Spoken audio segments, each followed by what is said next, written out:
بسم الله الرحمن الرحيم. شروع اللہ کے نام سے جو بڑا مہربان نہایت ورحمۃ اللہ وبرکاتہ.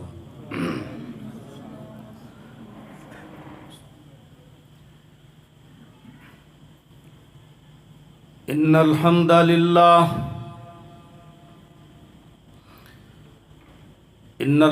للہ نحمده ونستعینه ونستغفره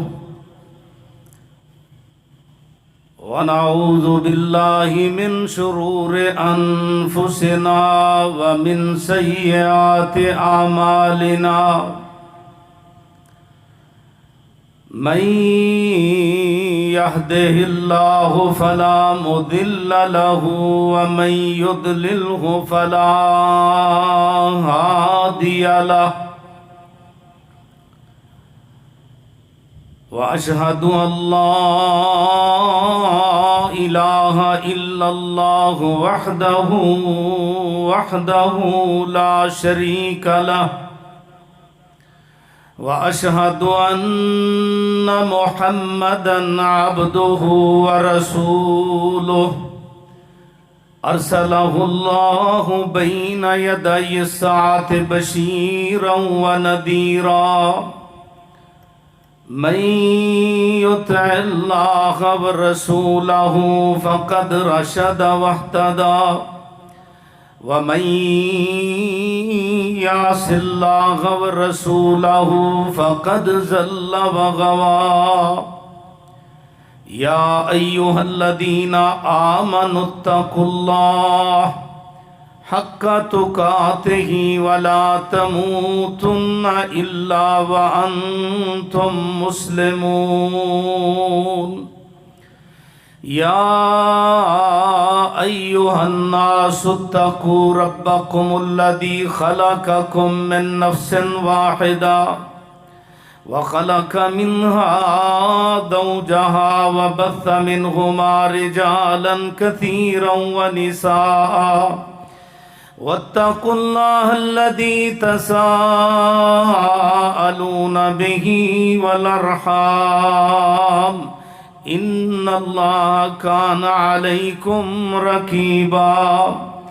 يا أيها الذين آمنوا اتقوا الله وقولوا قولا سديدا يصلح لكم أعمالكم ويغفر لكم ذنوبكم ومن يطع الله ورسوله فقد فاز فوزا عظيما.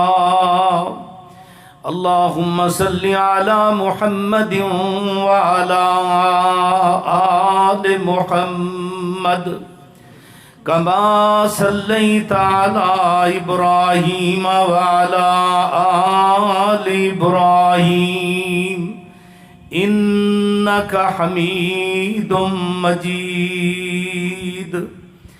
اللهم بارك على محمد وعلى آل محمد كما باركت على إبراهيم وعلى آل إبراهيم إنك حميد مجيد. أما بعد فيا أيها الناس إن خير الحديث كتاب الله وخير الهدي هدي محمد صلى الله عليه وآله وسلم وشر الأمور محدثاتها وكل محدثة بدعة وكل بدعة ضلالة وكل ضلالة في النار. أعوذ بالله السميع العليم من الشيطان الرجيم. يوصيكم الله في أولادكم للذكر مثل حظ الأنثيين فإن كن نساء فوق اثنتين فلهن ثلثا ما ترك وإن كانت واحدة فلها النصف ولأبويه لكل واحد منهما السدس مما ترك إن كان له ولد فإن لم يكن له ولد وورثه أبواه فلأمه الثلث فإن كان له إخوة فلأمه السدس من بعد وصية يوصي بها أو دين آباؤكم وأبناؤكم لا تدرون أيهم أقرب لكم نفعا فريضة من الله إن الله كان عليما حكيما عن حبر الأمة عبد الله بن مسعود رضي الله تعالى عنه قال قال رسول الله صلى الله عليه وآله وسلم تعلموا الفرائض وعلموها الناس فإن امرؤ مقبوض وإن العلم سيقبض حتى يختلف الاثنان في الفريضة فلا يجدان من يفصل بينهما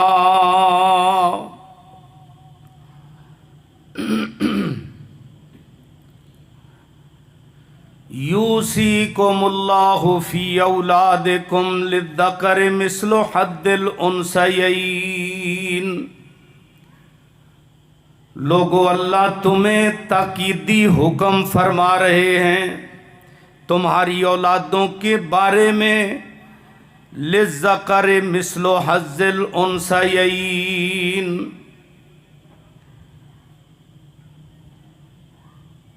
اگر کسی کی اولاد میں بیٹے بھی ہیں اور بیٹیاں بھی ہیں تو ایک بیٹے کا حصہ دو بیٹیوں کے برابر ہوگا. فَإِن كُنَّ نِسَاءً فَوْقَ اثْنَتَيْنِ اگر بیٹیاں دو یا دو سے زیادہ ہیں فَلَهُنَّ ثُلُثَا مَا تَرَكَ بیٹا نہیں ہے بیٹیاں دو یا دو سے زیادہ ہیں تو ان کو 2/3 مال ملے گا جو اس نے چھوڑا فوت ہونے والے نے. وَإِنْ كَانَتْ وَاحِدَةً اگر ایک بیٹی ہے فَلَهَا النِّصْفُ اس کو تمہارے مال کا آدھا حصہ ملے گا. وَلِأَبَوَيْهِ لِكُلِّ وَاحِدٍ مِّنْهُمَا السُّدُسُ اور اگر کوئی بندہ فوت ہو جائے تو اس کے ماں باپ پیچھے ہیں تو ان ماں باپ کے لیے ہر ایک کے لیے چھٹا حصہ ہے جو اس نے ترکہ چھوڑا ہے اگر اس مرنے والے کی اولاد موجود ہے. فَإِن لَّمْ يَكُن لَّهُ وَلَدٌ اگر مرنے والے کی اولاد نہیں ہے وَوَرِثَهُ أَبَوَاهُ اور وارث بنتے ہیں ماں باپ فَلِأُمِّهِ الثُّلُثُ پھر مال کے 3 حصے کر لیے جائیں گے. تیسرا حصہ والدہ کو ملے گا اور 2 حصے باپ لے گا. فَإِن كَانَ لَهُ إِخْوَةٌ اگر مرنے والے کے 2 یا 2 سے زیادہ بہن بھائی ہیں کسی بھی حوالے سے مادری ہیں یا پدری ہیں یا حقیقی سکے بہن بھائی ہیں 2 یا 2 سے زیادہ تو فرمایا پھر بھی ان کی والدہ کو مرنے والے کی والدہ کو چھٹا حصہ ملے گا. من بعد وصیت یوصی بہا او دین مرنے والے کے مال میں سے ترکے میں سے پہلے قرض چکایا جائے گا چاہے وہ قرض بندوں کا ہو یا اللہ رب العزت کا ہو. اور پھر اس کے بعد وصیت پوری کی جائے گی. اگر مرنے والے نے کوئی وصیت کی ہے تہائی مال کے اندر سے، اس کی وصیت پوری کی جائے گی. آباؤکم و ابناؤکم، تمہارے آباء و اجداد اور تمہارے بیٹے بیٹیاں، لا تدرون ایہم اقرب لکم نفعا، تمہیں معلوم نہیں کہ ان میں سے تمہیں کون زیادہ فائدہ دینے والا ہے تمہاری زندگی میں یا تمہارے مرنے کے بعد. فریضۃ من اللہ، یہ اللہ رب العزت کی طرف سے تمہارے اوپر فرض ہے. ان اللہ کان علیما حکیما، یقیناً اللہ رب العزت جاننے والا ہے، حکمت والا ہے. حبر الامت، امت کے بہت بڑے عالم حضرت عبداللہ ابن مسعود رضی اللہ تعالی عنہ بیان فرماتے ہیں، نبی اکرم صلی اللہ علیہ وآلہ وسلم نے فرمایا، تعلموا الفرائض وعلموها الناس، علم فرائض کو سیکھو اور اسے لوگوں کو سکھاؤ. فإن امرؤ مقبوض، اس لیے کہ میں ایسا انسان ہوں جو دنیا سے جانے والا ہوں. وإن العلم سيقبض، اور ایک وقت آئے گا علم بھی تھوڑا تھوڑا کر کے اٹھا لیا جائے گا. حتی یختلف الاثنان فی الفریضۃ، حتیٰ کہ دو بندے ایک فرض کے اندر، ایک مسئلہ وراثت کے اندر جھگڑا کریں گے. فلا یجدان من یفصل بینہما، علم کی فقدان کا یہ عالم ہوگا کہ ان دونوں کے درمیان کوئی فیصلہ کرنے والا مفتی نہیں ملے گا. ہمہ قسم کی حمد و ثنا، تعریف، ستائش، کبریائی، بڑائی اور عظمت اللہ رب العزت کے لیے. درود و سلام ہادی کائنات، امام الانبیاء، سید الاولین والآخرین، رحمت للعالمین، جناب محمد کریم صلی اللہ علیہ وآلہ وسلم کی ذات اقدس پر مختصر اور مسنون حمد و صلات کے بعد، حضرات، جو مجھے آج کے درس کا موضوع ملا ہے وہ ہے علم وراثت، اس کی اہمیت اور ضرورت. علم میراث یہ اتنا اہم علم ہے کہ جس کا تعلق ہر انسان کے ساتھ ہے، چاہے وہ بچہ ہے، بوڑھا ہے، مرد ہے، عورت ہے، جوان ہے. پھر یہ کہ وہ امیر ہے، غریب ہے،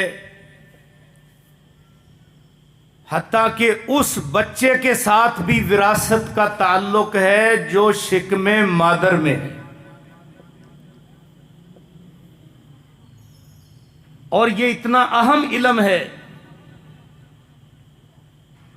امیر المومنین فی الحدیث، سید الفقہاء والمحدثین حضرت ابی ہریرہ رضی اللہ تعالی عنہ بیان فرماتے ہیں، نبی اکرم صلی اللہ علیہ وآلہ وسلم نے فرمایا، تعلموا الفرائض وعلموها الناس، علم وراثت کو سیکھو، لوگوں کو سکھاؤ. فرمایا وَهُوَ يُنْسَى، یہ علم بھلا دیا جائے گا. وَهُوَ أَوَّلُ مَا يُنْزَعُ مِنْ أُمَّتِي، آپ نے فرمایا کہ سب سے پہلا یہ علم ہوگا جو میری امت کے سینوں سے کشید ہوگا. سب سے پہلے یہ علم اٹھے گا، علم وراثت، اس کا فقدان ہوگا۔ اور آپ نے فرمایا فَإِنَّهُ نِصْفُ الْعِلْمِ، یہ آدھا علم ہے۔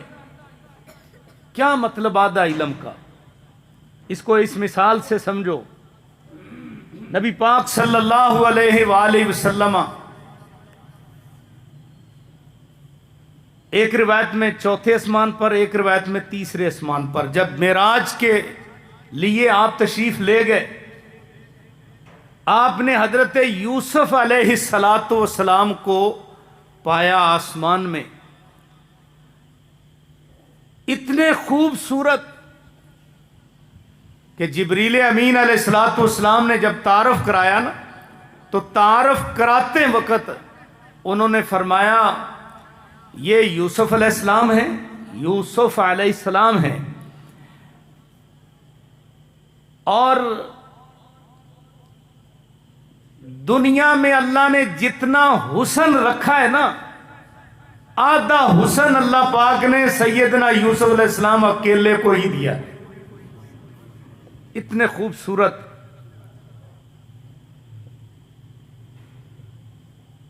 اما جی عائشہ رضی اللہ تعالی عنہا وہ فرماتی ہیں کہ حسن یوسف کا بڑا چرچا ہے۔ مصر والی عورتوں نے جب یوسف علیہ السلام کا دیدار کیا تھا، عزیز مصر کی بیوی کے کہنے پر جب درمیان سے گزرے دیدار کیا تھا، تو انہوں نے جو تبصرہ کیا وہ یہ تھا کہ ما ھذا بشرا، حاشا للہ ما ھذا بشرا، اللہ کی قسم یہ انسان نہیں ہے، ان ھذا الا ملک کریم، یہ تو کوئی فرشتہ بھی بزرگ ترین ہے۔ اتنی خوبصورت اللہ پاک نے ان کو شکل عطا فرمائی۔ اور انہوں نے جیسے قرآن نے نقشہ کھینچا ہے، انہوں نے بجائے وہ چھری کانٹے جو ان کے ہاتھ میں پکڑائے گئے تھے پھلوں کے لیے، وہ پھلوں کے کاٹنے کی بجائے ہاتھوں پہ چھری کانٹے چلا لیے۔ اما جی عائشہ رضی اللہ تعالی عنہا فرماتی ہیں کہ انہوں نے میرا یوسف نہیں دیکھا تھا، یعنی نبی پاک صلی اللہ علیہ وسلم کو نہیں دیکھا تھا۔ فرماتی ہیں کہ لنا شمس وللآفاق شمس، ایک ہمارا سورج ہے، ایک آسمانوں والا سورج ہے، وشمسی خیر من شمس السماء، میرا سورج آسمان کے سورج سے کہیں بہتر ہے۔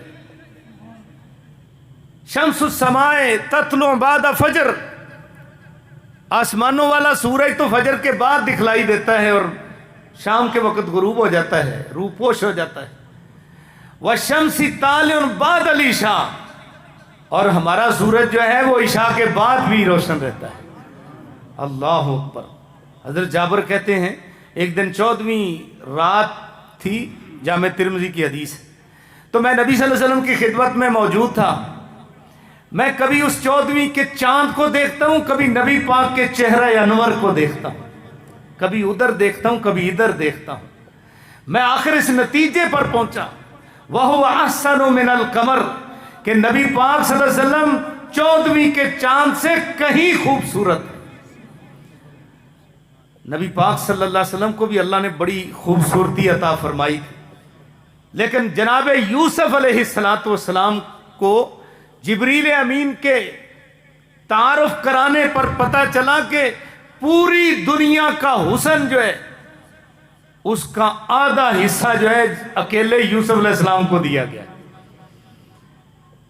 تو علم وراثت جو ہے وہ آدھا علم ہے، یعنی جتنے علوم ہیں نا جن کو شمار کیا جاتا ہے، بعض نے 18 کہیں، بعض نے 24 کہیں، بعض نے 26 کہیں، بعض نے 27 علوم کہیں، تو ان علوم میں علم وراثت جو ہے اگر اس کو تولا جائے کسی ترازو کے اندر رکھ کر وہ 26-27 علوم ایک طرف ہوں گے، علم وراثت ایک طرف ہوگا، تو یہ اس کے برابر ہے، یعنی آدھا علم علم وراثت ہے۔ یہ اتنا اہم علم ہے، اور اس کے آدھا ہونے کی ایک توجیہ یہ بھی ذکر کی جاتی ہے کہ یہ اس لیے آدھا علم ہے کہ جتنے لوگ دنیا میں آئے ہیں ہر ایک کی ضرورت یہ علم ہے۔ جیسے میں نے پہلے بتایا کہ ہر بچے کی، بوڑھے کی، مرد کی، عورت کی، جوان کی، ہر ایک کی ضرورت یہ علم ہے، اس لیے آدھا علم ہے۔ اور اس لیے بھی یہ آدھا علم ہے کہ لوگوں کی دو ہی حالتیں، یا حالت حیات ہے یا حالت ممات ہے۔ تو باقی علوم کا تعلق انسان کی حالت حیات زندگی سے ہے، اور وراثت کا تعلق جو ہے انسان کی حالت ممات سے، موت کے بعد۔ اس لیے یہ آدھا علم ہے۔ اس لیے بھی یہ آدھا علم ہے کہ کچھ مسائل ایسے ہیں، احکام ایسے ہیں کہ جو انسان کو شرعی نصوص سے ملتے ہیں، قرآن پاک کی آیت سے، حدیث پاک سے ملتے ہیں، اور کچھ احکام ایسے ہیں کہ جو قیاس سے، اجماع سے مستنبط کیے جاتے ہیں۔ یہ علم وراثت ایسا علم ہے کہ جس میں کسی کی عقل کو، کسی کی سوجھ بوجھ کو، اور کسی کی سوچ کو، کسی کی رائے کو اس علم کے ساتھ تعلق نہیں۔ یہ علم آسمان سے اللہ نے شرعی نصوص کے ذریعے ہی ہمیں بتایا ہے، اس کا تعلق وحی کے ساتھ ہی ہے۔ اس لیے یہ آدھا علم ہے۔ اور اس لیے بھی آدھا علم ہے کہ اسباب ملک دو طرح کے ہیں، یعنی انسان اپنی ملکیت جماتا ہے کہ فار ایگزامپل یہ میرے پاس موبائل ہے، میں کہتا ہوں یہ میرا ہے۔ کسی کے پاس جانور ہے تو وہ کہتا ہے میرا ہے، کسی کے پاس کوئی گھر ہے تو وہ کہتا ہے میرا ہے، کسی کے پاس کوئی پلانٹ ہے تو کہتا ہے میرا ہے، کوئی کھیتی باڑی ہے، کوئی باغ ہے، کوئی ٹرانسپورٹ، کچھ بھی۔ اسباب ملک دو طرح کے ہیں، ایک ہے اختیاری اور ایک ہے اجباری۔ اختیاری کا مطلب یہ ہے کہ انسان کو اختیار ہے، اب یہ میری چیز ہے، میں چاہوں تو اس کو اپنے پاس رکھوں، میں چاہوں تو اس کو بیچ دوں، قیمتاً بیچ دوں، یا چاہوں تو کسی کو ہبہ کر دوں، بلا عوض، بغیر قیمت کے دے دوں، یہ میرا اختیار ہے۔ اور ایک ہوتے ہیں اسباب ملک اجباری، اور اجباری میں علم وراثت ہے۔ وراثت کے حقوق جو ہیں یہ اجباری ہیں، یہ اختیاری نہیں ہیں۔ کیا مطلب؟ کہ کوئی بندہ یہ نہیں کہہ سکتا کہ میں وراثت نہیں لیتا، اسے شریعت نے اختیار نہیں دیا۔ کوئی کہے کہ میں نہیں وراثت لیتا، شریعت نے اختیار نہیں دیا۔ یا یہ کہ کوئی بندہ کسی کو وراثت سے محروم کر دے، شریعت نے اختیار نہیں دیا کسی کو۔ وراثت یہ لینی ہی پڑے گی، لینے کے بعد جب اس کے اختیار میں آ جائے پھر چاہے تو اس کو بیچ دے، چاہے تو اس کو ہبہ کر دے، چاہے تو اس کو فی سبیل اللہ وقف کر دے، لیکن پہلے اس کا وہ مالک بنے گا، اس کے بعد وہ اس کو اختیار ہوگا، وگرنہ وہ مجبور محض ہے، اس کو وراثت لینی پڑے گی، کوئی انکار نہیں کر سکتا۔ چونکہ اسباب ملک اختیاری بھی ہیں، اسباب ملک اجباری بھی ہیں، اور یہ وراثت جو ہے یہ ان اسباب ملک سے ہیں کہ جو اجباری ہیں، اس لیے یہ آدھا علم ہے۔ نبی صلی اللہ علیہ وسلم نے فرمایا فَإِنَّهُ نِصْفُ الْعِلْمِ، یہ آدھا علم ہے۔ اور حضرت عبداللہ ابن عمر بن عاص رضی اللہ تعالیٰ عنہ، کاتب وحی صحابی، وہ فرماتے نبی پاک صلی اللہ علیہ وسلم نے فرمایا تھا، آپ نے فرمایا کہ العلم ثلاثہ، علم تین طرح کا ہے۔ سب سے پہلے نمبر پر آیت محکمہ، ایسی قرآن پاک کی آیات جن کے اندر کسی قسم کی تعویل کی گنجائش نہیں ہے۔ اقیموا الصلاۃ، آتوا الزکوٰۃ، اتموا الحج والعمرۃ للہ۔ اسی طرح کتب علیکم الصیام، کتب علیکم القتال، یہ ساری آیات جو ہیں یہ آیتیں محکمہ ہیں، ان میں طویل کی گنجائش نہیں ہے۔ اور دوسرا علم جو ہے وہ ہے سنت قائمہ، نبی پاک صلی اللہ علیہ وسلم کی ثابت شدہ سنت، وہ قولی ہو جو آپ نے زبان سے ارشاد فرمائی، فعلی ہو جو عمل آپ نے کر کے دکھایا، یا تقریری ہو جو آپ کے سامنے ہوا اور آپ نے خاموشی کا اظہار فرمایا، یہ سنت قائمہ جو ہے یہ علم ہے۔ تیسرا علم جو ہے فریضۃ عادلہ، وہ فریضہ، وہ وراثت کہ جو انصاف کے ساتھ اس کی تقسیم کار کر دی جائے، یہ 3 قسم کا علم ہے دنیا کے اندر۔ اس حدیث کے مطابق وراثت کو تہائی علم کہا گیا۔ اب دیکھیے وراثت جو ہے یہ آدھا علم ہے یا تہائی علم ہے، کتنا ضروری ہے کہ ہم اس کو جس قدر ضروری تھا آج ہمارے معاشرے میں، اسی قدر لوگ اس سے بے اعتنائی برت رہے ہیں، لوگ اس سے غفلت برت رہے ہیں۔ جاہلیت کے دور میں تو تھا ہی تھا، اس وقت تو لوگ وہ بہنوں کو بھی وراثت نہیں دیتے تھے، بیٹیوں کو بھی وراثت نہیں دیتے تھے، اور وہ سمجھتے تھے کہ اس نے کرنی کیا ہے، جیسے آج کل بھی یہی نظریہ پایا جا رہا ہے، جاہلیت والا نظریہ۔ اس کو کیا ضرورت ہے، یہ عورت ذات ہے، اس کو ضرورت نہیں ہے۔ جاہلیت کے دور میں بھی یہی نظریہ تھا، کیا کہ نہ یہ گھوڑے پر بیٹھ سکے، نہ یہ تلوار نیزہ چلا سکے، اور نہ ہی اس کے اوپر کوئی ذمہ داریاں، تو اس لحاظ سے بیٹی کو، عورت کو وراثت سے، بہن کو وراثت سے محروم رکھا جاتا تھا۔ اسلام نے عورت کو مقام دیا ہے، جو مقام اسلام کے اندر عورت کو ملا ہے وہ کسی بھی دوسرے مذہب کے اندر عورت کو مقام نہیں ملا۔ اللہ پاک نے آیت میراث کے اندر عورت کے مقام کو بھی سمجھایا ہے، وراثت تو دی ہے لیکن اس کے مقام کو بھی سمجھایا ہے۔ کیسے؟ ماشاءاللہ پڑھے لکھے حضرات بھی بیٹھے ہیں۔ للذکر مثل حظ الانثیین، مذکر کو، بیٹے کو مشبہ بنایا ہے اور بیٹیوں کو مشبہ بہی بنایا ہے۔ اور جب تشبیہ دی جاتی ہے نا تو اس میں 4 چیزیں ہوتی ہیں، ایک مشبہ، ایک مشبہ بہی، ایک وجہ شبہ، ایک حکم۔ اب یہ دیکھیے کہ جو مشبہ بہی ہوتا ہے نا اس میں وجہ شبہ زیادہ ہوتی ہے بنسبت مشبہ کے۔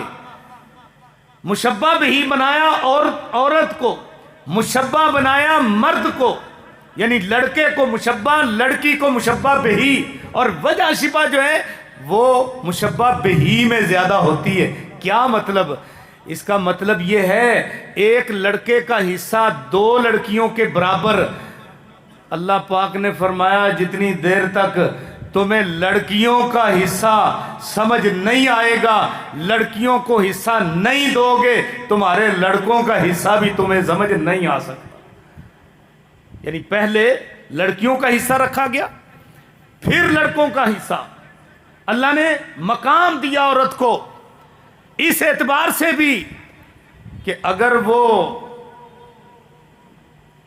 یہ بیٹی ہے تو باپ کی ذمہ داری دے دی، بیٹی ہے تو باپ کی ذمہ داری، اگر بہن ہے تو بھائی کی ذمہ داری، اگر بیوی ہے تو خامد کی ذمہ داری، اور اگر ماں بن گئی ہے تو اولاد بیٹوں کی ذمہ داری۔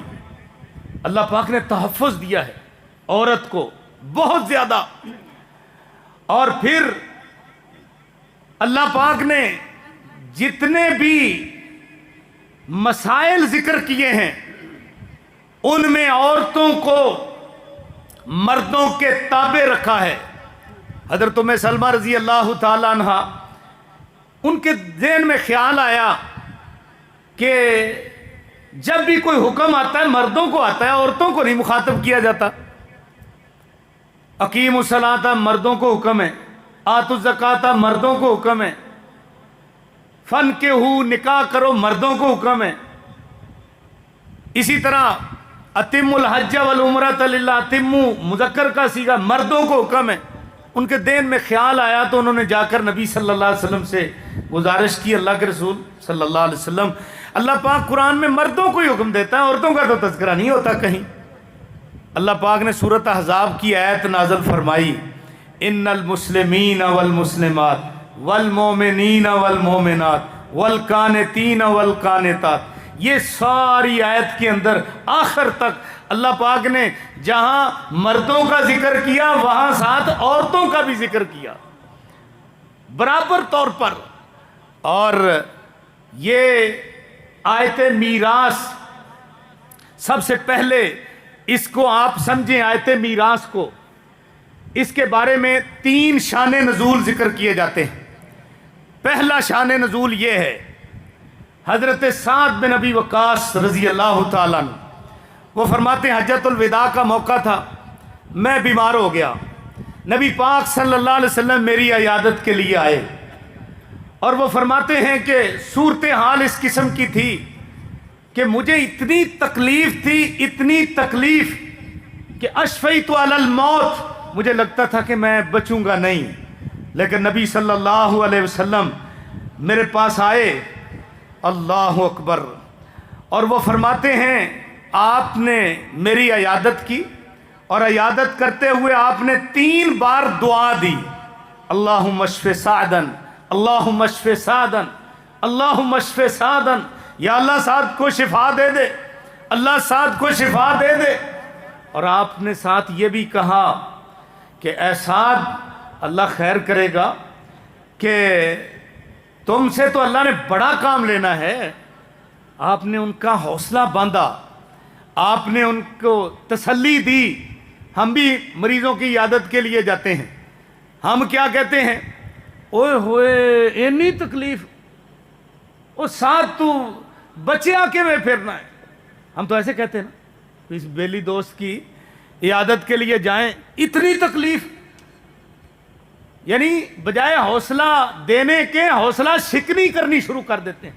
اسے کہیں جا کر لا باس طہورن انشاءاللہ، میرے بھائی لا باس طہورن، کوئی عرض نہیں، تکلیفیں اللہ کی طرف سے آتی ہیں، طہورن انشاءاللہ، اللہ پاک جو ہے نا یہ تمہاری طہارت کر رہا ہے. اس کو تسلی اور حوصلہ دینا چاہیے. نبی صلی اللہ علیہ وسلم نے ان کو حوصلہ دیا، اور آپ نے فرمایا سعد، ابھی تو اللہ پاک نے تجھ سے بڑا کام لینا ہے، اور ابھی فرمایا میں نہیں سمجھتا کہ تمہاری اس تکلیف سے تمہیں موت آئے گی، لعلک ان تخلف حتی ینتفع بک اقوام ویضر بک آخرون. فرمایا اللہ نے تو بڑی قوموں کو تجھ سے نفع دینا ہے، اور بڑے کافروں کو ابھی اللہ نے تمہاری وجہ سے جہنم رسید کرنا ہے. ابھی جنا تم پریشان کیوں ہوتے ہو؟ خیر دعا کی. حضرت سعد رضی اللہ تعالیٰ عنہ فرماتے ہیں میں نے پھر کہا اللہ کے رسول مجھے یہ بتائیے، آپ دیکھ رہے ہیں میری تکلیف کو، اور زندگی موت کا پتہ نہیں ہے، بہرحال میں صاحب حیثیت آدمی ہوں، تو آپ مجھے یہ بتائیں کہ میرا وارث پیچھے بیٹا تو ہے کوئی نہیں، ایک ہی میری بیٹی ہے، تو افا اتصدق بثلثی مالی، اللہ کے رسول میں اپنے مال کا 2/3 حصہ جو ہے وہ اللہ کے راستے میں خرچ نہ کر دوں، یعنی اپنے مال کے 3 حصے کر کے 2 حصے جو اللہ کے راستے میں نہ خرچ کر دوں. آپ نے فرمایا نہیں بھائی. انہوں نے کہا جی پھر مجھے اجازت دیں، فشطر، آدھا تو میں کر سکتا ہوں نا، یا آدھا جو ہے میں بیٹی کے لیے چھوڑ دوں اور آدھا جو ہے میں اللہ کے راستے میں خرچ کر دوں. فرمایا نہیں اجازت. انہوں نے کہا پھر اللہ کے رسول اتنی تو اجازت دے دو کہ 2 حصے میں رکھ لیتا ہوں، اور 1 حصہ یعنی تیسرا حصہ جو ہے ثلث جو ہے وہ میں اللہ کے راستے میں خرچ کر دوں. تو آپ صلی اللہ علیہ وسلم نے فرمایا وَالثُّلُثُ کبیر وفی روایت کثیر. آپ نے فرمایا تیسرا حصہ بھی بہت زیادہ ہے اور بہت بڑا ہے. فرمایا کہ اِنَّكَ انتظر وَرَثَتَكَ اغنیاء، تو اپنے ورثاء کو غنی چھوڑ، دولت مند چھوڑ، خیر اور بھلائی والا چھوڑ. بہتر ہے اس سے کہ تو ان کو فقیر بنا کے جائے دنیا میں، اور تیرے جانے کے بعد یتکففون وہ لوگوں کے سامنے یتکففون الناس، لوگوں کے سامنے دستے سوال دراز کرتے پھریں، مانگتے پھریں. اس سے بہتر ہے تو اپنے ورثاء کو غنی اور دولت مند چھوڑ. اور آپ نے فرمایا انک لن تنفق نفقۃ تبتغی بہا وجہ اللہ، اے سعد جو تو اللہ کے راستے میں خرچ کرے گا نا اور اس سے مقصد تیرا اللہ کو خوش کرنا ہوگا تو یاد رکھ لے الا اجرت بہا، اللہ بڑا اجر دے گا. اور فرمایا حتی ما تجعل فی فی امراتک، حتیٰ کہ جو نوالا لقمہ آپ اپنی بیوی کے منہ میں ڈالو گے اپنے مال سے، تو فرمایا اللہ اس کا بھی تمہیں اجر عطا فرمائے گا. حالانکہ بیوی پر خرچ کرنا انسان کی ذمہ داری ہے، جس طرح قرآن کہتا ہے کہ ان کا پہنانا، ان کا کھلانا یہ تمہاری مردوں کی ذمہ داری. لیکن اس کے باوجود اگر کوئی بندہ خوش دلی سے اپنے بیوی بچوں پر اپنے مال سے خرچ کرتا ہے تو اللہ پاک اس کے لیے صدقہ بھی بنا دیتا ہے، اجر کا ذریعہ بھی بنا دیتا ہے. ذمہ داری سے بھی ہوتا ہے، برا ہو گیا، اور اللہ اجر بھی دیتا ہے. تو اس وقت حضرت سعد کہا کرتے تھے یہ جو آیت ہے نا یوصیکم اللہ، یہ میرے بارے میں نازل ہوئی ہے. یوصیکم اللہ فی اولادکم للذکر مثل حظ الانثیین ان کن نساء فوق اثنتین فلہن ثلثا ما ترک وان کانت واحدۃ فلہا النصف. حضرت سعد کہا کرتے تھے یہ آیت میرے بارے میں نازل ہوئی ہے. اور ایک دوسرا شان نزول ہے، حضرت سعد بن ربیع رضی اللہ تعالیٰ عنہ وارضا، شہدائے احد کے شہید،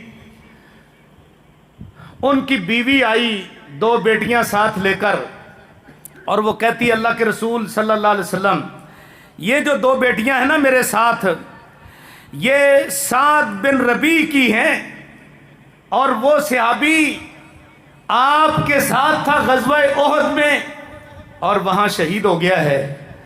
تو یہ 2 بیٹیاں ہیں اس کی، اور ان کا جتنا مال تھا وہ ان کے چچے نے یعنی سعد بن ربیع کے بھائی نے سارا ہی اس پر قبضہ کر لیا. اور آپ جانتے ہیں کہ ان المرأة لا تنکح الا علی مالہا، عورتوں کے نکاح کے اخراجات بہت زیادہ ہوتے ہیں. پوچھئے جن کی پاس بیٹیاں ہیں ان والدہ سے پوچھئے اور اس کے والد سے پوچھئے، اس ماں باپ سے پوچھئے. آج کے اس مہنگائی کے دور میں جب بچیوں کا عقد کہیں کیا جاتا ہے، نکاح کرنا ہوتا ہے، تو یقین کرو ماں باپ اس کا بندوبست کرتے کرتے بوڑھے ہو جاتے ہیں. ماں کو اتنی فکر ہوتی ہے وہ چھوٹے چھوٹے سامان بنانے شروع کر دیتی جب ابھی بچی بالکل چھوٹی ہے، اور وہ اس وقت سے فکر لاحق ہو جاتی ہے. تو واقعی مال ہو تو نکاح ہو سکتا ہے. اللہ کے رسول ان کے چچے نے سارا ہی مال لے لیا اپنے بھائی کا اور ان کے لیے کچھ بھی نہیں چھوڑا. نبی پاک صلی اللہ علیہ وسلم خاموش ہیں. حدیث پاک میں آیا حتی نزلت آیت المیراث، آیت میراث نازل ہونی شروع ہو گئی. جبریل امین علیہ السلام آیت میراث لے کر آگے. یوصیکم اللہ فی اولادکم للذکر مثل حظ الانثیین ان کن نساء فوق اثنتین فلہن ثلث ما ترک وان کانت واحدۃ فلہا النصف. اللہ پاک نے آیت میراث نازل فرما دی. فرمایا اللہ تاکیدی حکم فرماتے ہیں تمہیں کہ تمہارے لڑکے کے لیے 2 لڑکیوں کے برابر حصہ ہے، اور اگر کسی کی لڑکیاں ہی ہیں 2 یا 2 سے زیادہ تو ان کے لیے اس کے مال کا 2/3 ملے گا، اور اگر 1 لڑکی ہے اس کو آدھا ملے گا. اللہ اکبر. نبی صلی اللہ علیہ وسلم نے یہ آیت میراث سن کے نا تو حضرت سعد بن ربیع کے بھائی کو بلا لیا. بلا کر آپ نے فرمایا آت ابنتی سعد ثلثی مالہ، حضرت سعد کی بیٹیوں کو 2/3 مال دے دو، 2/3 حصہ مال ان کو دے دو حضرت سعد کا. اور جو ان کی بیوی ہے اس کو 8واں حصہ دو. اور اس کے بعد جو بچ جائے وہ تیرے لیے ہے بطور اسبا، سارا مال تیرے لیے نہیں ہے۔ اللہ اکبر۔ وہ تو صحابہ کرام جب قرآن سنتے تھے یا اللہ کے نبی کا فرمان سنتے تھے، سر تسلیم خم، اللہ کے رسول حاضر ہے، سب کچھ حاضر ہے، آپ کر دیں تقسیم جیسے کرنی ہے۔ اللہ اکبر۔ آج یہی مسئلہ ہم کسی بندے کو بتائیں تو وہ اپنی انا کا مسئلہ بنا کر کہتا ہے جاؤ عدالتیں پڑی ہیں، جاؤ ڈیرے پڑے ہیں، جاؤ جو کرنا ہے کر لو، میں ایک کوڑی اور ایک دمڑی بھی دینے کے لیے تیار نہیں ہوں۔ آج کل لوگ اپنی انا کا مسئلہ بنا لیتے ہیں۔ تو میرے بھائیوں، صحابہ کرام دیکھو، نبی صلی اللہ علیہ وسلم جب ان سے کہتے تھے فوری سر تسلیم خم، اللہ کے رسول مال حاضر ہے، مجھے تو مسئلے کا پتہ نہیں تھا، اب مال حاضر ہے، آپ اس کی تقسیم کر دیں جیسے کرنی۔ تیسرا شان نزول حضرت جابر رضی اللہ تعالیٰ عنہ، جابر بن عبداللہ۔ یہ حضرت جابر جو ہے نا، نبی صلی اللہ علیہ وسلم اس کے ساتھ بڑی محبت کرتے تھے، اور اس کی وجہ یہ تھی کہ ان کے والد عبداللہ وہ جنگ احد میں شہید ہو گئے، اور ان کے اوپر کافی قرض تھا، اور حضرت جابر رضی اللہ تعالیٰ عنہ کو بڑی پریشانی لاحق ہوئی۔ ایک تو والد کے اوپر قرضہ بڑا تھا، اور دوسرا یہ کہ ان کی 9 ہمشیرگان تھیں، 9 بہنیں۔ اب ظاہر ہے ایک چھوٹے بھائی تھے، 9 ہمشیرگان تھیں، اور بھائی کے اوپر ہی بہنوں کی ذمہ داری ہوتی والد کے بعد۔ آج نہیں بھائی قبول کرتے، لیکن اس وقت بہنوں کی ذمہ داری بھائی کے اوپر، بڑی پریشانی۔ ایک دن آپ نے حضرت جابر کو پریشان دیکھ کر فرمایا جابر کیوں پریشان ہو؟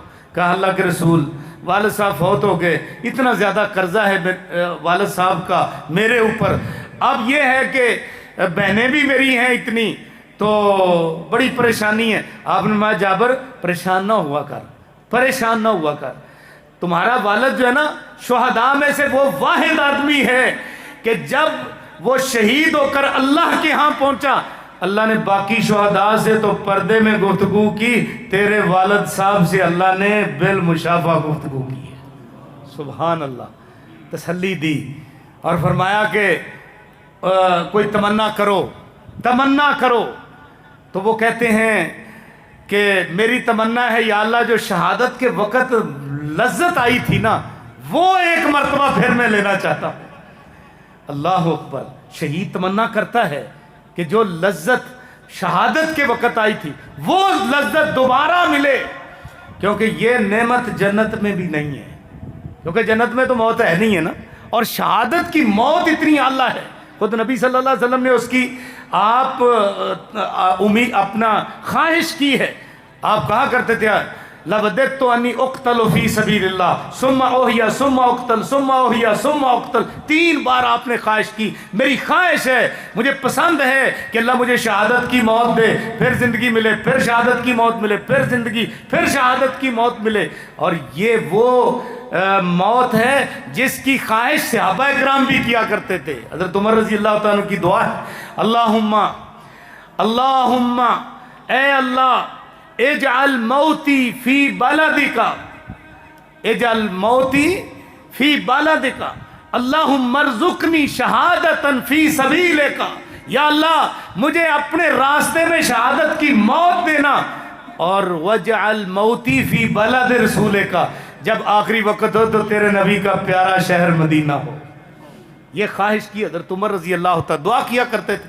بہرحال یہ حضرت جابر رضی اللہ تعالیٰ عنہ کو والد کی طرف سے تسلی دی، اور پھر کہا قرضے کے معاملے میں گھبرانا نہیں ہے، اور آپ نے پریشان نہیں ہونا، آپ اتنا پریشان نہ ہوا کرو، جب باغ آئے گا نا، باغ کا پھل مجھے بتانا۔ اللہ کے رسول تھوڑا سا باغ ہے، وہ بمشکل ایک آدمی کا قرضہ چکائے گا، وہ بھی بمشکل، قرضہ ہے ہی بہت زیادہ، قرض خواہ بھی بہت زیادہ ہے۔ فرمایا جابر کوئی بات نہیں، جب باغ کا پھل آئے نا بتانا۔ موسم آیا، حضرت جابر نے بتایا اللہ کے رسول میرے باغ پک گیا ہے، فرمایا جاؤ کھجوریں اتار کر ڈھیر لگاؤ، علیحدہ علیحدہ کھجوریں رکھو تو میں آؤں گا۔ آپ گئے، ساتھ صحابہ کرام حضرت ابو بکر، حضرت عمر، دیگر صحابہ بھی ساتھ تھے۔ تو آپ نے جا کر نا، جب آپ پہنچے تو وہ جو قرض خواہ آئے ہوئے تھے نا کہ آج جابر کا پھل باغ کا اترنا ہے، قرضہ وصول کریں گے۔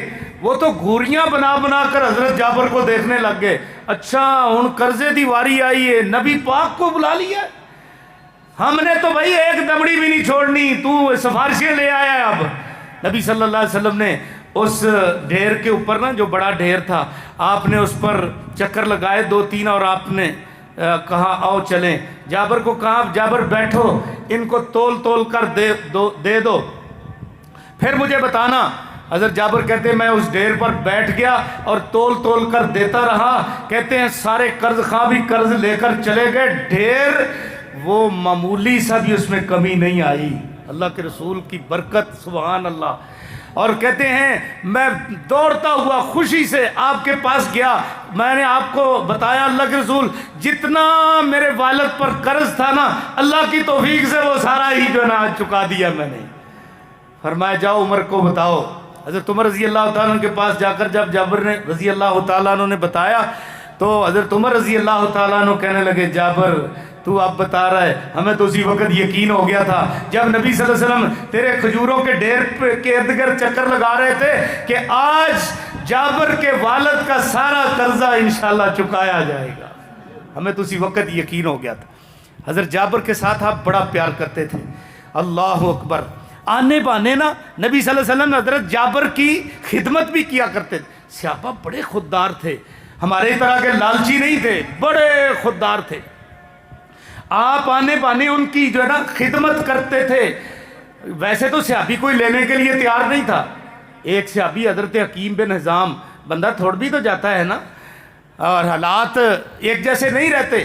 حکیم بن حزام کہتے ہیں کہ مجھے کچھ ضرورت لاحق ہوئی تو میں نے اللہ کے رسول سے جا کر نا بیت المال سے کچھ سوال کیا، 1 مرتبہ کیا، 2 مرتبہ کیا۔ آپ نے فرمایا حکیم یہ دنیا کا مال نا بڑا سرسبز لگتا ہے، بڑا میٹھا لگتا ہے، لیکن اس کی مثال آپ اس طرح سمجھ لو کہ جتنا مرضی مال ہو نا آنکھیں نہیں بھرتی اس سے، اللہ اکبر۔ جس طرح آج کل کے گداگر جو ہے نا دیکھ لو، کروڑوں پتی ہوتے ہیں یہ لوگ، لیکن پھر بھی وہ مانگتے ہیں، پھر بھی مانگتے ہیں، وہ دل نہیں بھرتا اور آنکھیں نہیں بھرتی۔ اور آپ نے مثال یہ دی، حدیث میں ہے الفاظ، فرمایا کہ جانور ہے نا، جانور وہ کھاتا رہتا، ککھیں نکل آتی، وکھیاں بھر جاتی، اور پھر دھوپ میں چلتا پھرتا، بولو براز کرتا، پھر آ جاتا ہے، پھر چرنا چگنا شروع کر دیتا ہے۔ تو فرمایا اسی طرح اس دنیا کے مال کی حیثیت ہے، اللہ اکبر۔ حضرت حکیم بن حزام کو سمجھ آ گئی بات، کہتے ہیں اللہ کے رسول آج کے بعد آپ گواہ رہو، جتنی باقی زندگی ہے نا میں آپ کو گواہ بنا کر کہتا ہوں کہ میرا یہ ہاتھ ایسے اوپر والا تو ہوگا، نیچے والا نہیں ہوگا، میں کبھی کسی سے مانگوں گا نہیں، دوں گا ضرور لیکن مانگوں گا نہیں۔ اچھا پھر اس پر پابندی بھی کی۔ حضرت حکیم بن حزام کہتے ہیں کہ بحرین کا مال آتا تھا، حضرت ابوبکر صدیق کے دور میں بھی آیا، بحرین کا مال بہت زیادہ آتا تھا بیت المال کے لیے، تو حضرت ابوبکر کے دور میں بھی آیا، اور صحابہ کی فہرست بنی ہوئی تھی، ان سب کو حصہ دیا جاتا تھا۔ تو حضرت حکیم بن حزام کو جب بلایا جاتا کہ حکیم یہ لے لو تمہارا حصہ ہے، حکیم کہتے آتے ہو افکار منی، حضرت جی اس کو دے دو جو مجھ سے زیادہ ضرورت مند ہے، اس کو دے دو۔ نہیں لیا۔ حضرت عمر کا دور آیا، بحرین کا مال آیا، فرمایا حکیم کو بلاؤ اس کا حصہ باقی ہے۔ حکیم کو بلایا گیا، حکیم یہ تمہارا حصہ ہے، سارے صحابہ لے گئے یہ تمہارا حصہ ہے۔ وہ کہتے ہیں حضرت جی جو زیادہ ضرورت مند ہے اس کو دے دو، میں نے نہیں وصول کرنا۔ اور فرمایا حکیم لے لو، یہ تم نہیں لے رہے، یہ تم مانگ نہیں رہے، یہ تمہارا حصہ ہے، تمہارا رائٹ ہے، اس کو لے لو۔ سب نے لے لیا، تم بھی لے لو۔ کہا نہیں جی میں نہیں لینا چاہتا۔ حضرت عمر رضی اللہ تعالیٰ عنہ فرماتے ہیں کہ لوگوں گواہ رہو، کہیں ایسا نہ ہو قیامت کا دن ہو حکیم بن حزام کا ہاتھ ہو اور عمر کا گریبان ہو۔ اللہ اکبر۔ جب حکمرانوں کی اس طرح کی سوچ ہو نا تو سچی بات ہے پھر ان ایسے حکمرانوں کا دشمن جو ہے، کافر جو ہے، وہ نام سن کر نہ کانپے تو اور کیا۔ وہ کہا کرتے تھے کہ تم گواہ رہو، کہیں حکیم بن حزام قیامت والے دن مجھ سے مطالبہ نہ کر لے۔ اللہ اکبر۔ یعنی اتنی خودداری، اتنی خودداری۔ حضرت عمر رضی اللہ تعالیٰ عنہ کو نبی پاک صلی اللہ علیہ وسلم دیا کرتے تھے، عمر یہ تمہارا حصہ ہے، اللہ کے رسول کسی غریب کو دے دو، مجھے ضرورت نہیں۔ اور فرمایا جو اس طرح کا مال آئے نا بغیر مانگے اور تمہارا حق، وہ لے لیا کرو، فتمول ہو، اس کو خزانہ بناؤ، وتصدق بہی، اس کو صدقہ کیا کرو، ایسا مال لے لیا کرو جو بغیر مانگے تمہارے پاس آئے۔ اللہ، لیکن صحابہ بڑے ہی خوددار تھے۔ حکیم بن حزام کہتے ہیں عمر رضی اللہ تعالیٰ عنہ کو کہ اس کے پیچھے جو نا ایک بات ہے، جو میں یہ مال نہیں لے رہا، میں نے اللہ کے رسول صلی اللہ علیہ وسلم کے ہاتھ پہ ہاتھ رکھ کر آپ سے معاہدہ کیا تھا، اللہ کے رسول آج کے بعد میں کسی سے ایسے کر کے نہیں لوں گا۔ اللہ اکبر۔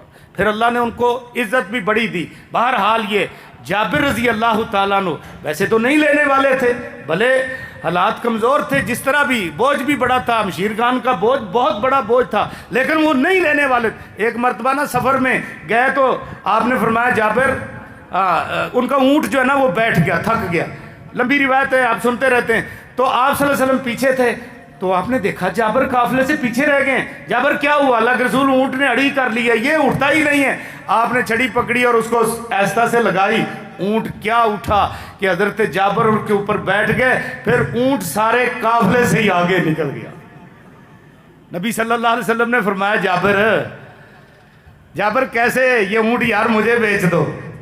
انہوں نے کہا اللہ کے رسول آپ کا ہی ہے، میں نے کیا بیچنا ہے، یہ آپ کا ہی ہے، آپ لے لو۔ میں نہیں بھائی ایسے نہیں ہم لیتے، ہم تو قیمتاً لیں گے، قیمتاً سودا کرو، قیمت بتاؤ، سودا کرو۔ اور اونٹ جو ہے نا وہ بیچ دیا، رستے میں بیچ دیا، حالانکہ وہ کہتے ہیں ہمارا ایک ہی اونٹ تھا، اسی کے ساتھ ہم راہٹ سے اس کو جوت کر نا پانی پلاتے تھے باغ کو۔ میرے ماموں جو ہے نا وہ بڑے سخت طبیعت کے تھے، میں نے کہا ابھی گھر جا کر دل میں خیال تو آیا ابھی ماموں کو کیا جواب دوں، لیکن ادھر خریدار نبی صلی اللہ علیہ وسلم، اور آپ نے مطالبہ کر لیا ہے کہ جابر مجھے اونٹ دے دو۔ خیر کہتے میں نے بیچ دیا، لیکن میں نے کہا اللہ کے رسول میرا اس کے اوپر سامان ہے، آپ کو مدینے واپس جا کر میں دے دوں گا۔ فرمایا چلو ٹھیک ہے بھائی، بیعت طے ہو گئی۔ اب واپس آئے تو نبی صلی اللہ علیہ وسلم کی عادت مبارکہ تھی کہ مسجد سے ہو کر نا پھر گھر جاتے تھے۔ آپ جب مسجد میں آ کر بیٹھے تو فرمایا جابر کو بلاؤ، بلایا گیا۔ جابر اونٹ لے آئے؟ جی لے آیا ہوں، باہر ہے جی، آپ کا اونٹ آ گیا ہے جی۔ آپ نے فرمایا صحابہ کو کہ جابر کو دے دو بھائی، اس کا جو پیسے ہیں نا وہ دو گن کے۔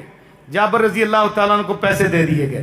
حضرت جابر جا رہے ہیں پیسے لے کر، اونٹ تو نبی صلی اللہ علیہ وسلم کو دے دیا، جا رہے ہیں، تھوڑی دور گئے نا تو آپ نے بلا لیا، فرمایا جابر واپس آؤ ذرا۔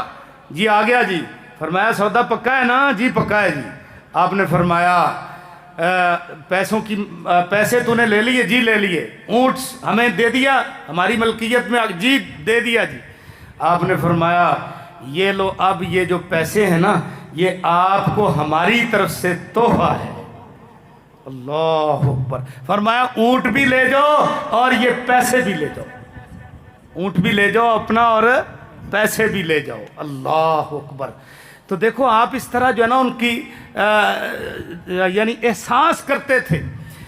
حضرت جابر کہتے ہیں میں بیمار ہو گیا، بنو سلمہ محلہ ہے قباء کے قریب، قباء مسجد قباء اس کے قریب، تو کہتے ہیں وہاں میری رہائش تھی۔ نبی صلی اللہ علیہ وسلم کو پتہ چلا کہ جابر بیمار ہے، آپ بھی آئے، حضرت ابو بکر بھی آئے، تو آئے بھی پیدل، اور آپ جب آئے نا تو میری بیماری کی صورتحال یہ تھی کہ بیہوشی طاری تھی، مجھے کوئی پتہ نہیں کون آیا کون نہیں آیا، بیہوش جو تھا۔ آپ صلی اللہ علیہ وسلم نے فرمایا پانی لاؤ، پانی منگوا کے آپ نے وضو کیا اور ایسے ایک چلو لے کر نا میرے اوپر چھینٹا لگایا۔ کیا چھینٹا لگانا تھا کہ مجھے اسی وقت یہ افاقہ ہو گیا۔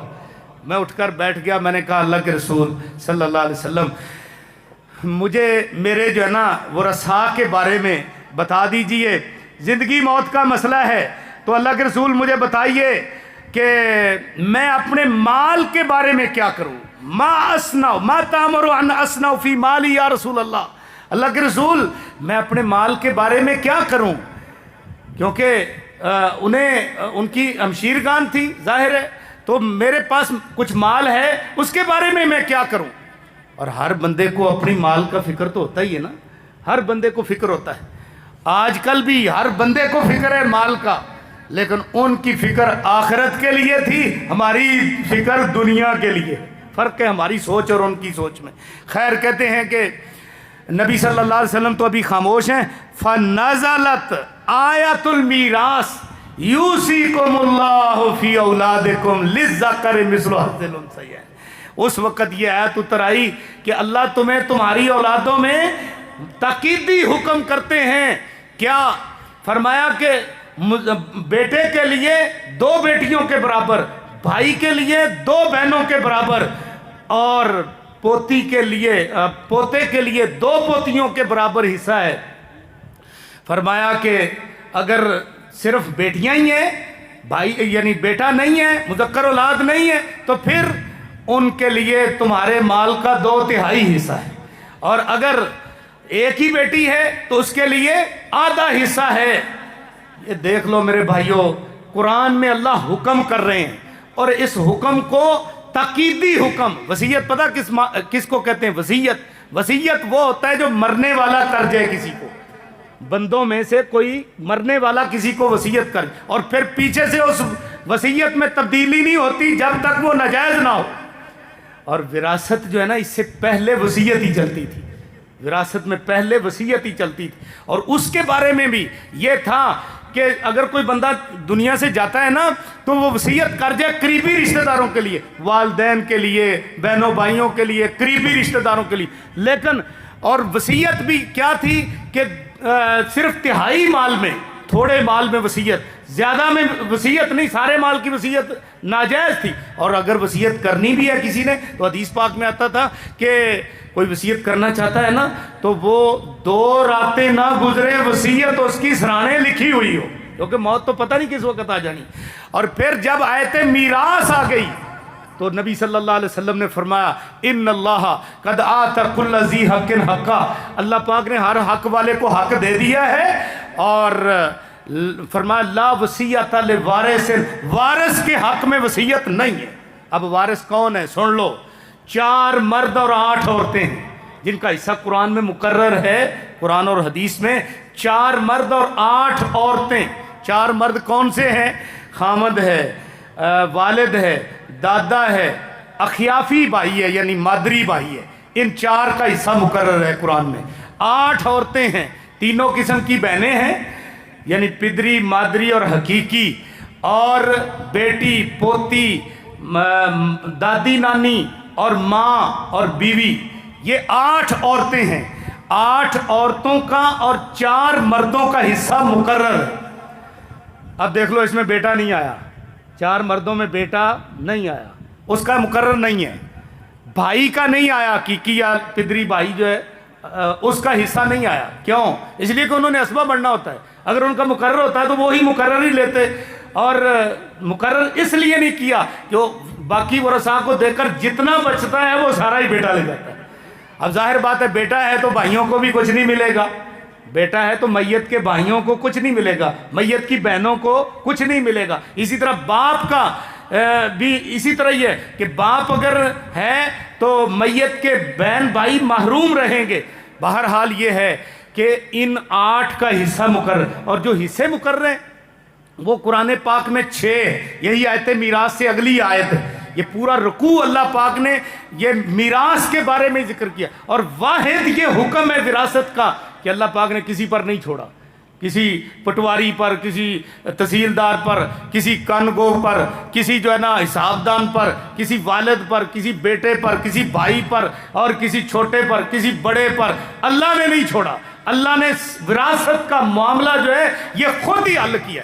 اچھا کئی لوگ وہ ایسا کرتے ہیں کہ وہ زندگی میں ہی وہ وراثت کی تقسیم شروع کر دیتے ہیں. اور میرے بھائیوں زندگی میں وراثت نہیں ہوتی. یاد رکھ لو، میں نے بتایا تھا جب یہ کہا تھا کہ آدھا علم ہے کہ کچھ کا زندگی کے ساتھ تعلق ہے علوم کا، کچھ کا موت کے ساتھ ہے، اور وراثت وہ حکم ہے جس کا تعلق موت کے ساتھ. 3 رکن ہیں اس کے، تب وراثت ہوتی ہے. پہلا رکن یہ ہے کہ مرنے والے کی موت کا تحقق، کہ وہ واقعی فوت ہو گیا ہے. اور دوسرا رکن کیا ہے کہ جس نے وارث بننا ہوتا ہے اس کی زندگی کا تحقق، بھلے وہ ماں کے پیٹ میں ہی ہے، زندگی کا تحقق. اور تیسرا رکن ہے ترکہ. اگر ان میں سے کوئی چیز ایک نہیں ہے نا، وراثت نہیں ہے. سن لو یہ واضح طور پر ਵਿਰਾਸਤ ਨਹੀਂ ਹੈ। ਕਈ ਬਾਬਿਆਂ ਨੂੰ ਬੜੀ ਫਿਕਰ ਹੁੰਦੀ, ਉਹ ਜੀ ਮੈਂ ਮਰ ਗਿਆ ਤੇ ਪਿੱਛੋਂ ਔਲਾਦ ਇਹਨਾਂ ਲੜ ਲੜ ਕੇ ਮਰਨਾ ਹੈ। ਉਹ ਬਾਬਾ ਤੁਝੇ ਇਸਸੇ ਕਿਆ ਹੈ, ਭਾਵੇਂ ਲੜ ਕੇ ਮਰਨ, ਭਾਵੇਂ ਨਹਿਰ 'ਚ ਗੋਤੇ ਖਾ ਕੇ ਮਰਨ, ਭਾਵੇਂ ਜਿਸ ਤਰ੍ਹਾਂ ਮਰਜ਼ੀ ਮਰਨ, ਤੈਨੂੰ ਇਹਦੇ ਨਾਲ ਕੀ بھی تو اپنی زندگی صاف رکھ. وراثت تقسیم کرنے کا تجھے شریعت نے اجازت نہیں دی، وراثت اللہ نے خود ہی تقسیم کر دی، لہذا اس کی فکر نہیں کرنی چاہیے. اچھا کئی بابے ایسے ہیں وہ اس فکر میں اپنے ہاتھ بھی پاؤں بھی کاٹ کر پھر جو نا فارغ ہو جاتے ہیں اور بڑے سرخ روح، اور جی میں تے بس جڑا نا 4 بیٹے سی تے 4 دے نا ہی لواتی ہے ساری جائیداد. بابا بیٹیاں نو کنا دیتا ہے؟ انہاں نو تے کوئی نہیں دیتا، اونج بھراواں نو آکھیا انہاں دے نو بھی تسی انہاں دا خیال رکھیا جی. لو یہ سرخروئی کادی ہے بھئی؟ ایڈا وڈا ظلم. کہتا ہے میں سرخرو ہو گیا ہوں. بھائیو یہ سرخروئی نہیں ہے، یہ ظلم ہے. بیٹیوں کو محروم کر دیا اور بیٹوں کو دے گیا. اچھا جب بیٹوں کو دے دیتے ہیں نا ماں باپ، میرے پاس کتنے ایسے مسائل آتے ہیں، جس علاقے میں بیٹھا ہوں بہت سارے مسائل.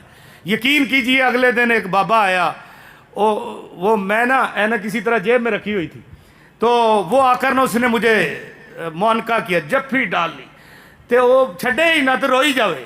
میں کہا بزرگو خیر ہے؟ آندا جی بس مولوی صاحب میں کی دساں، بیٹیاں دے ہتھوں تنگ آ. انہیں نہیں کٹ کے جفی پائی بھی میری اینک دے شیشہ بھی توڑ دے.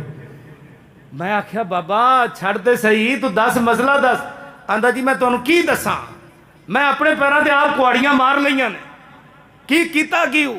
آکھے جی بیٹیاں نو میں نہیں دیتا تے بیٹیاں دے نا زمین لواتی ہے تے ہن پریشانی ہے بھئی کوئی بیٹا مجھے دروازے کی دہلیز نہیں اندر جانے دیتا.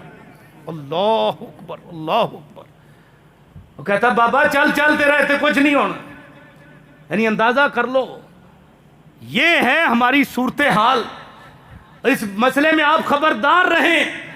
اولاد یہ آپ کی ذمہ داری میں ہے، آپ ان پر خرچ کرو، جتنا جتنا کسی کا پر آتا ہے خرچ کرو، یہ آپ کی ذمہ داری ہے. جتنی آپ کی استطاعت ہے آپ ان پہ اپنے آپ پر، اپنی بیوی پر، اپنے بچوں پر خرچ کرو، اور جو باقی چھوڑ جاؤ گے وہ خود تقسیم کریں. اللہ نے کر دیا ہے، اللہ نے وہ تقسیم خود کر دی ہے. وراثت کا تعلق انسان کی موت کے ساتھ ہے. مرنے والے کی موت کا تحقق ہو جائے یقینی طور پر، اور اگر وہ گم شدہ بھی ہے تو جتنی دیر تک چیف جسٹس اس کے ڈیتھ وارنٹ نہیں جاری کر دیتا پیچھے اس کو وراثت تقسیم کرنے کا حکم ہے ہی نہیں. مفقود بندے ہو جاتے ہیں تو اس وقت بھی اس کی موت کا تحقق اور یقین ہو جائے تو پھر وراثت ہے، زندگی میں نہیں. ہاں زندگی میں اگر کوئی بندہ دینا چاہتا ہے تو کیسے دے؟ ظاہر ہے کوئی بندہ دینا چاہتا ہے تو اس کا بہترین طریقہ ہے وہ کیا ہے، ہبہ کرے. اور ہبہ کیسے کرنا ہے؟ اگر ایک دکان بیٹے کے نام لگائی ہے تو دوسری دکان بیٹی کے نام بھی لگوائی. 1 ایکڑ بیٹے کو دیا ہے تو دوسرا ایکڑ بیٹی کو بھی دے. ایک مربع بیٹے کے نام لگایا تو دوسرا مربع بیٹی کے نام بھی لگوائے. ایک کارخانہ فیکٹری بیٹے کے نام کروائی ہے تو دوسرا کارخانہ فیکٹری بیٹی کے نام کروائے.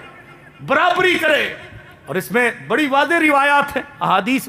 حضرت نعمان بن بشیر رضی اللہ تعالیٰ عنہ کی حدیث، وہ کہتے ہیں میں چھوٹا تھا، میری والدہ عمرہ بنت رواحہ اس نے مجبور کیا میرے والد کو کہ اپنا یہ چھوٹا بیٹا ہے، ظاہر ہے چھوٹی اولاد سے زیادہ پیار ہوتا ہے نا، تو چھوٹا بیٹا ہے، ماں نے اصرار کیا کہ اس کو کوئی چیز ہبہ کرو، کوئی چیز دو. انہوں نے کہا اللہ والی میرا یہ غلام ہے، چلو میں نے اس کو دیا. کہتی نہیں، آپ نبی صلی اللہ علیہ وسلم کو اس پر گواہ بناؤ. حضرت نعمان بن بشیر کہتے ہیں کہ میرے والد بشیر نے میری انگلی پکڑی اور نبی صلی اللہ علیہ وسلم کے پاس چلے گئے. آپ سے جا کر میرے والد نے کہا اللہ کے رسول یہ ہمارا چھوٹا بیٹا ہے اور اس کی والدہ کے اصرار پر میں نے اس کو غلام ہبہ کر دیا ہے. تو فرمایا پھر؟ کہا جی میں آپ کو گواہ بنانے آیا ہوں اس پر، آپ اس پر گواہی ڈال دیں. آپ نے بشیر تیری اور اولاد ہے؟ کہتے ہیں اللہ کے رسول اللہ کی خیر ہے، بیٹے بھی ہیں بیٹیاں بھی ہیں. اور فرمایا سب کو ایک ایک دے کر آئے ہو غلام؟ نہیں اللہ کے رسول صرف اسی کو ہی دیا. آپ نے کیا فرمایا؟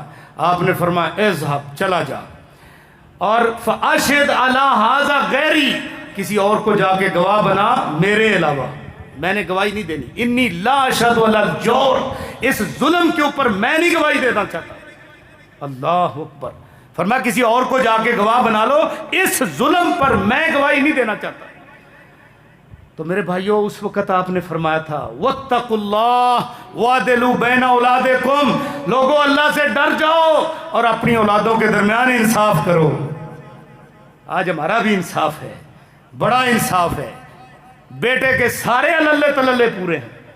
بیٹا دن رات خرچہ لیتا ہے، بیٹا کا دن رات زرق برق لباس پہنتا ہے، دن رات بیٹے کی جو نا خواہشات پوری ہو رہی ہیں. اور اگر نمانی بیٹی نے اگر کہہ بھی دیا کسی وقت ابو جی مجھے کپڑے چاہیے یا ابو جی مجھے خرچہ چاہیے، چل چل تو نے کیا کرنا ہے، تو نے کیا کرنا ہے. اللہ اکبر. جھڑک دیتے ہیں. بیٹی کا کوئی حصہ جیسے نہیں ہے. اور اللہ معاف فرمائے وہی جاہلیت والا دور، وہی سوچ اس وقت ہمارے مسلمانوں کی بن چکی ہے. یہ تو پرایا مال ہے، یہ تو پرایا مال ہے. انا للہ و انا الیہ راجعون. بچیوں کو کیا کہا جاتا ہے؟ پرایا مال. اچھا کئی ایسے گرانے میں نے دیکھے ہیں وہ بچیوں کی شادیاں نہیں کرتے. وہ بھائی شادیاں نہیں کی، تم نے بچی بوڑھی ہو رہی ہے، وہ کہتے ہیں جی وہ باسی کر لیں گے جی، باسی دیکھیں گے. سوچ اندر کھاتے یہ ان کی سوچ بنی ہوئی ہے، شیطان نے سوچ بنائی ہوئی ہے.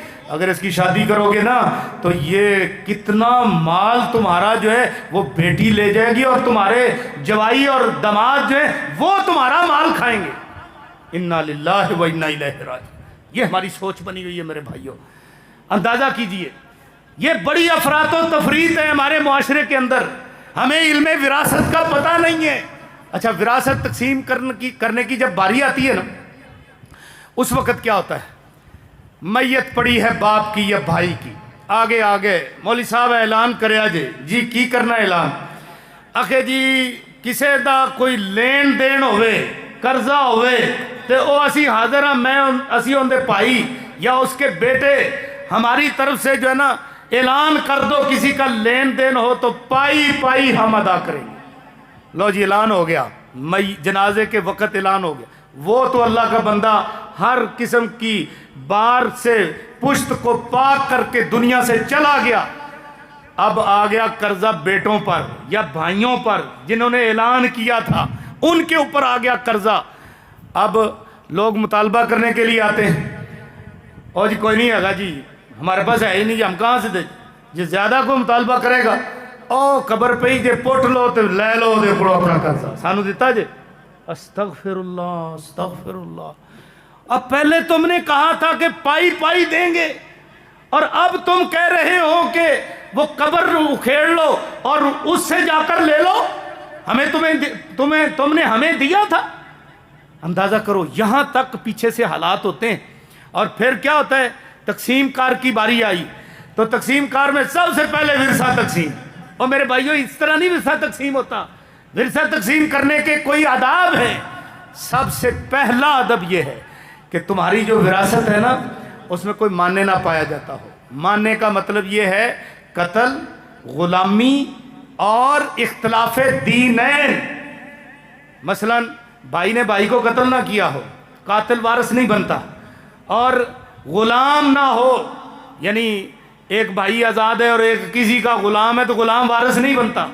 اسی طرح اختلاف دینین نہ ہو کہ ایک مسلمان ہے اور ایک کافر ہے، تو حدیث پاک میں آتا ہے لا یرث المسلم الکافر ولا الکافر المسلم. نہ مسلمان کافر کا وارث بنتا ہے نہ کافر مسلمان کا بنتا ہے. ماننے کوئی نہ ہو، شرائط ساری پائی جاتی ہوں. اور پھر اس کے بعد وراثت کی تقسیم. وراثت کی تقسیم ابھی نہیں، 4 مرحلے ترکہ طے کرے گا، 4تھے مرحلے میں جا کر تقسیم ہوگی. پہلا مرحلہ کیا ہے؟ تجہیز و تکفین کا، اس کے کفن دفن کا. کافی اخراجات ہوتے ہیں. آپ سارے اس معاشرے میں آج کل تو ماشاءاللہ کی آندے نے مرنا بھی مہنگا ہو گیا ہے. کیوں جی؟ جو قبرستان میں جاتا ہے 50,000 روپے سکورٹی نہیں دیوے فیس. شاید اس طرح کی کوئی آپ نے بات سنی ہوگی. اور پھر یہ ہے کہ لوگ بیچارے جو نا بڑے پریشان ہیں، بڑے پریشان. تو اس پر اخراجات آتے ہیں. کون سے اخراجات؟ اس کے کفن دفن ہے، اس کا کفن ہے، اس کا غسل ہے، اس کی قبر کی کھدوائی ہے، یہ کافی اخراجات ہیں۔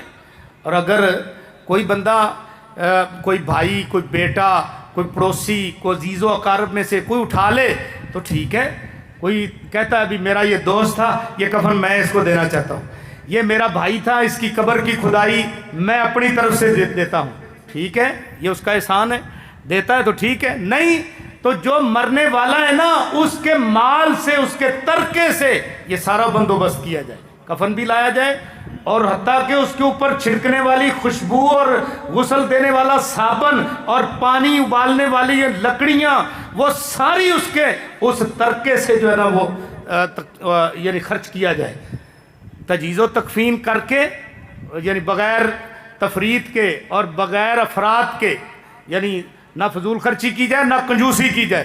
تو پھر اس کے بعد کیا ہے، دوسرا مرحلہ، وہ ہے قرضے کا۔ اب قرضے جو ہے وہ اللہ کے ہیں تو وہ بھی دیے جائیں۔ مثلا وہ آدمی اس حالت میں فوت ہوا کہ اس کے مال میں زکوٰۃ فرض ہو چکی تھی۔ اب مجھے بتائیے دنیا میں کون سا ایسا واقعہ ہے کہ مرنے والے کے مال میں زکوٰۃ فرض ہو چکی تھی تو بیٹوں نے پیچھے پہلے زکوٰۃ دی ہو اور پھر تقسیم کی ہو؟ کوئی ایک واقعہ بتاؤ۔ یہ اللہ کا قرض ہے۔ اس بندے کے ذمے حج تھا، اس بندے کے ذمے حج تھا، زندگی میں اس کے پاس وسعت بھی تھی، حج بھی تھا، لیکن کسی نے ایسا کیا ہو کہ وہ فوت ہو گیا، حج نہیں کر سکا، اس کے پاس طاقت تھی لیکن وہ فوت ہو گیا، حج نہیں کر سکا۔ کسی نے کبھی کہا ہو چلو ہمارے والد صاحب فوت ہو گئے، ہمارا بھائی فوت ہو گیا ہے، صاحب ثروت تھا، تو ہم اس کی طرف سے پہلے حج کرتے ہیں۔ کبھی کسی نے کیا ہے؟ سوال ہی پیدا نہیں ہوتا۔ وراثت لینے کا سب کو پتہ ہے اللہ کا قرض اس پر ہے یا بندوں کا قرض ہے، وہ بندوں کا قرض بھی چکایا جائے، اور اس میں کوئی نظر مانی ہے تو وہ بھی اللہ کا قرض ہے، وہ بھی پوری کی جائے۔ نظر اس نے مانی تھی لیکن نہیں پوری کر سکا تو پہلے اس کی وہ نظر پوری کی جائے، اور پھر اس کے بعد تیسرا مرحلہ ہے، اس نے اپنے مال سے تہائی کی وصیت کی تھی، تیسرے حصے کی، کہ میرے مال سے مسجد بنا دینا، مدرسہ بنا دینا، رفاع عامہ پر لگا دینا، کسی قیدیوں کو دے دینا، فلاں کو دینا، فلاں کو دے، یعنی اس نے تہائی مال سے وصیت کی تھی، وہ وصیت پوری کی جائے۔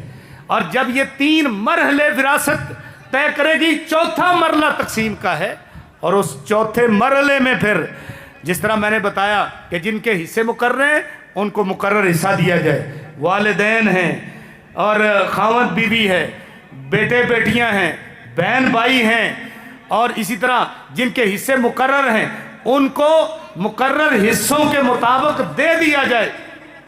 اور پھر اس کے بعد یہ ہے کہ جو باقی بچ گیا ہے وہ اسباب کو دیا جائے۔ اسباب وہ ورثاء ہیں کہ جن کے لیے فرض نہیں ہے، لیکن یہ کہ ورثاء کو دینے کے بعد جتنا مال بچتا ہے وہ سب ان کو ملے گا، ان کو دیا جائے۔ یہ ہے میرے بھائیوں وراثت کی تقسیم کار، اور ہمیں اس معاملے میں افراط و تفرید کا شکار نہیں ہونا چاہیے۔ وراثت جو ہے اس مسئلے کو سمجھنا چاہیے۔ میں چونکہ بیان لمبا ہو رہا ہے بھی خوشک صحیح بیان ہے، میں مقرر تو نہیں ہوں، بہرحال انشاءاللہ کوشش کی ہے کہ آپ کو کوئی بات سمجھ آ جائے۔ تو رب العزت نے نوٹ دیا ہے کہ آباؤکم و ابناؤکم لا تدرون ایہم اقرب لکم نفعا، تمہارے آبا و اجداد، تمہارے بیٹے بیٹیاں، تمہیں نہیں پتا تمہیں نفع کون زیادہ دینے والا ہے۔ آج بابا کیا کرتا ہے؟ بابا کہتا ہے فلانا میرا نافرمان تھا، میں نے اس کو آک نامہ دے دیا، آک نامہ اخبار میں دے دیا۔ اس آک نامے کے پیچھے بھی بہت کچھ ہے، اللہ معاف فرمائے، بہت کچھ ہے اس کے پیچھے۔ کیوں آک نامہ دیتا ہے؟ اس لیے دیتا ہے کہ بیٹے کو چوری کروائی، ڈاکہ ڈلوایا، اور بیٹے سے کہا کوئی مسئلہ نہیں، تو روپوش ہو جانا، میں ادھر اخبار میں آک نامہ لکھ دیتا ہوں، بس دونوں ہی چھوٹ گئے۔ میں کہوں گا میرے پاس آئیں گے تو میں کہوں گا میرا اس کے ساتھ تعلق ہی نہیں، اخبار پڑھو فلانے دن کا پرچہ، اس میں جو ہے نا باقاعدہ میں نے نوٹ دیا تھا، میں نے تو اس کو آگ کر دیا، میرا اس کے ساتھ تعلق ہی نہیں۔ اس کے پیچھے بہت کچھ ہے۔ اور پھر آک نامہ لکھنے کی کس شریعت نے اجازت دی ہے؟ قرآن میں ہے آک نامہ یا حدیث میں آک نامہ؟ میرے بھائیوں اس کی کوئی اجازت نہیں ہے آک نامہ۔ ہاں وہ تیرا نافرمان تھا، تو اس کی نافرمانی کی سزا اسے دنیا میں ملے گی. حدیث میں ہے دنیا میں جتنے جرم انسان کرتا ہے ان کی سزا مؤخر بھی ہو جاتی ہے. اللہ دنیا میں چاہے تو دنیا میں بھی دے سکتا ہے, اس کی سزا جو ہے مؤخر بھی ہو سکتی ہے, قیامت کے دن ملے گی. لیکن والدین کی نافرمانی والی جو سزا ہے وہ دنیا میں مل جاتی ہے. اس لیے والدین کی نافرمانی نہیں کرنی چاہیے, والدین کی خدمت کرنی چاہیے اور فرما برداری کرنی چاہیے.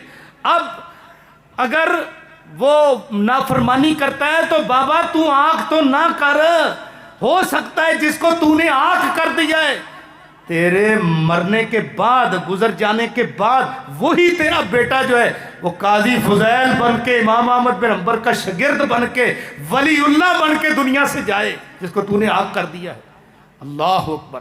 آباؤکم ابناؤکم, تمہارے باپ تمہارے بیٹے, فرمایا لا تدرونا, تم نہیں جانتے, ایہم اقرب لکم نفع, کہ تمہیں تمہاری زندگی میں یا مرنے کے بعد تمہیں نفع کون دینے والا ہے یہ تم نہیں جانتے. اور اگلی بات, فریضۃ من اللہ, یہ اللہ کا فرض ہے. اب یہ کسی کو نہیں پتا. نماز فرض ہے جی, فرض ہے. حج فرض ہے جی, فرض ہے زندگی میں ایک بار. روزے سالانہ فرض ہیں جی. زکوٰۃ فرض ہے جی. امر بالمعروف فرض ہے. نہی عن المنکر فرض ہے جی. اور جہاد قتال وقتی ضرورت میں فرض ہے جی. اور اسی طرح جو ہے نا صلہ رحمی فرض ہے جی. پڑوسی کا حق فرض ہے جی. للمسلم علی المسلم ست, مسلمان کے مسلمان پر حق ہے جی, فرض ہے جی. تو باقی فرائض کا پتہ ہے, یہ فرض کیوں نہیں پتا؟ فریضۃ من اللہ, اللہ کی طرف سے فرض ہے یہ وراثت. یہ بھائیوں معمولی بات نہیں ہے, ہم اس کو حیثیت نہیں دیتے. یہ اللہ کی طرف سے تمہارے اوپر فرض ہے, بلکہ فرض بھی ایسا ہے اللہ پاک نے اس کو اپنی حد کہا ہے. حد, تلک حدود اللہ. لوگو یہ اللہ کی حدیں ہیں, وراثت اللہ کی حدیں. اور فرمایا کہ من یطع اللہ و رسولہ, جو بندہ اللہ اور اس کے رسول کی فرما برداری کرے گا, اس وراثت کے اندر اللہ اور اس کے رسول کی فرما برداری کرے گا, تو فرمایا یدخلہ جنات تجری من تحتہا الانہار, خالد اللہ پاک اس کو ایسے باغات میں جگہ دے گا, داخل کرے گا جو سدا بہار ہیں. اور فرمایا جس میں نہریں بہ رہی ہیں, خالدین فیہا, اس میں ہمیشہ ہمیشہ